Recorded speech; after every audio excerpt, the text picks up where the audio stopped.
So you walk into the kitchen, right? And you just freeze. You look around the room and you have absolutely no idea why you walked in there. Or maybe you're in the middle of a fantastic conversation with a good friend, and a simple, everyday word just vanishes from your vocabulary, leaving you hanging right there mid-sentence. You might even find yourself staring at a book or a screen, reading the exact same paragraph 4 times over and realizing absolutely nothing is sinking in. It's this quiet, frustrating panic that so many of us face as we get into our 50s and beyond. Welcome to This Explainer. Today, we're tackling a highly relatable but often unspoken challenge: midlife brain fog. And you know, when those moments happen, a terrifying, silent thought almost always creeps in. You wonder, is this it? Is this early dementia? Is my brain actually shrinking? I want to pause right here for a second and just validate that fear. As we get older, our identities, our independence, and our confidence are all deeply tied to our mental sharpness. When your brain feels like it's wrapped in wet cotton, it can make you feel incredibly vulnerable. But I'm here today to share some profoundly encouraging science with you. Here is the crucial takeaway. What you're experiencing right now is very likely not irreversible neurodegeneration. Instead, some really fascinating research suggests it is a highly treatable condition called neuroinflammation. Simply put, your brain isn't dying, it is literally on fire. That fog you feel isn't your brain cells disappearing, it's your neural network getting completely bogged down by a localized inflammatory response. And the absolute best part? We can cool that fire down. I want to introduce you to a tiny but incredibly important little cell called microglia. Your brain actually has its very own dedicated immune system, and microglia are the absolute stars of the show. Think of them as peaceful, diligent janitors. In a healthy, calm brain, they just quietly roam your neural tissue. They sweep up cellular debris, clear out misfolded proteins, and basically keep your neural pathways fast, clean, and clear. But here is what happens when things go a bit sideways. These peaceful janitors are highly sensitive to systemic triggers in your body. So if you're dealing with chronic stress, gut permeability, stubborn belly fat, or the massive hormonal shifts of aging, inflammatory molecules can actually cross the blood-brain barrier. When your microglia detect these molecules, they panic. They drop their brooms, switch into attack mode, and pump out inflammatory chemicals to fight this perceived threat. This creates a sort of neurological static. So the fog is simply the physical result of your brain's immune system being stuck in a chronic state of alarm, which slows down your neural firing speed. We've all seen the ads, right? Let's walk through 3 common traps targeting older adults. First up, those expensive nootropic brain blends. If you actually read the labels, they're mostly just massive doses of caffeine. Caffeine does not cure neuroinflammation. It just blocks your fatigue receptors, so you're left feeling wired but still foggy. Second, brain training apps. Massive studies suggest that matching colored shapes on your smartphone really only makes you better at matching shapes on a smartphone. It rarely transfers to real-world memory or daily independence. And finally, exogenous ketones. Drinking pricey ketone salts to feed your brain is often a waste, because an inflamed brain actually has impaired mitochondrial function and just can't efficiently use them. The bottom line here is this: you must put out the fire before you try to feed the engine. Until you resolve the underlying inflammation, until you calm those panicked microglia down, trying to boost your brain with caffeine or expensive supplements is really just creating expensive urine and leaving you frustrated. We have to build a foundation of calm first. Here's a quick overview of the totally sustainable habits we are going to explore. We're going to look at the glymphatic flush, the SPM protocol, the vagal brake, and the BDNF spike. These are practical, daily tools you can use to support your independence for the long haul.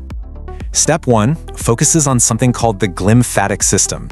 Your brain doesn't have a traditional lymphatic system to drain waste like the rest of your body does.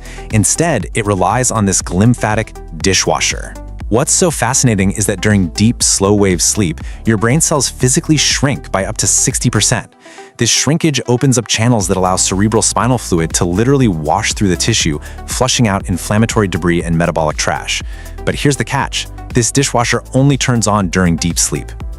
To protect that deep sleep, temperature is absolutely critical. Research suggests the ideal bedroom temperature for your brain's dishwasher to turn on and run effectively is right around 65 degrees Fahrenheit, or 18 degrees Celsius.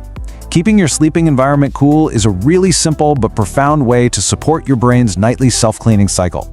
We can also optimize this flush with 2 other really actionable habits. First, consider stopping alcohol intake at least 3 hours before bed. Alcohol is notorious for completely destroying the slow-wave sleep your brain desperately needs to clear out that debris. Second, try to sleep on your side if your joints allow for it. Studies show that lateral side sleeping actually clears brain waste most efficiently compared to sleeping on your back or your stomach. All right, moving to step 2. Let's talk about cooling the fire with SPMs, which stands for Specialized Pro-Resolving Mediators. Remember those panic microglia janitors we talked about? SPMs act as the biological off switch for all that inflammation. They are chemical messengers that basically tell your microglia, hey, the threat is gone, put down your weapons, and pick your brooms back up. They act exactly like a fire extinguisher for an inflamed brain. Now, your body actually makes these SPMs out of omega-3 fatty acids, specifically EPA. However, standard cheap drugstore fish oil rarely has enough EPA to successfully cross the blood-brain barrier.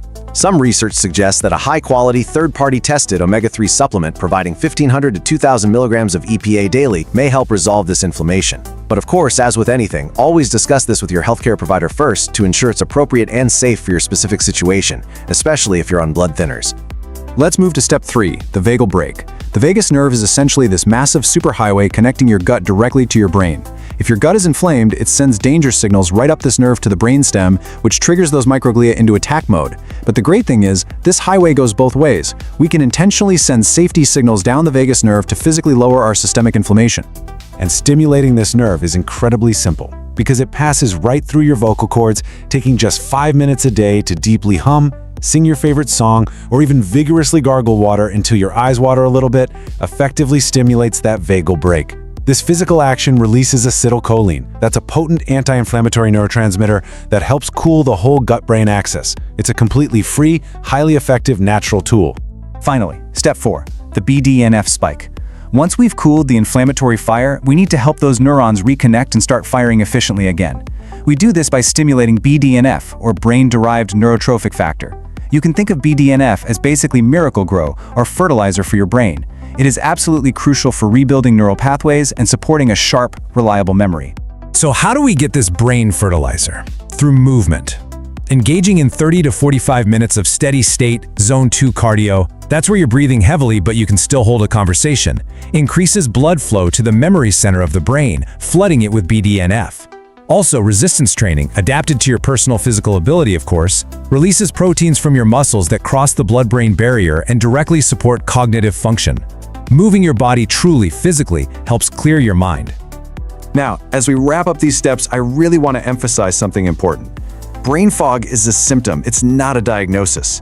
While the strategies we've discussed today, like tweaking your sleep habits, targeted nutrition, and exercise, may significantly support your cognitive health, you should always partner with your healthcare provider. This is especially true if you take medications, have chronic conditions, or if you ever experience sudden cognitive changes like severe confusion or getting lost in familiar places. Always prioritize your safety and get a proper medical evaluation.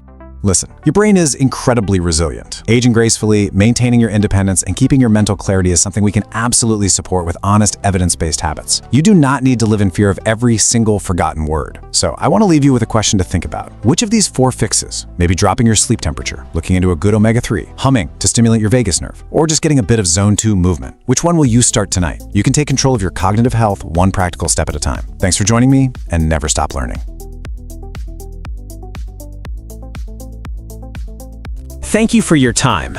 Subscribe for more health education. Like the video and share it to help others stay informed.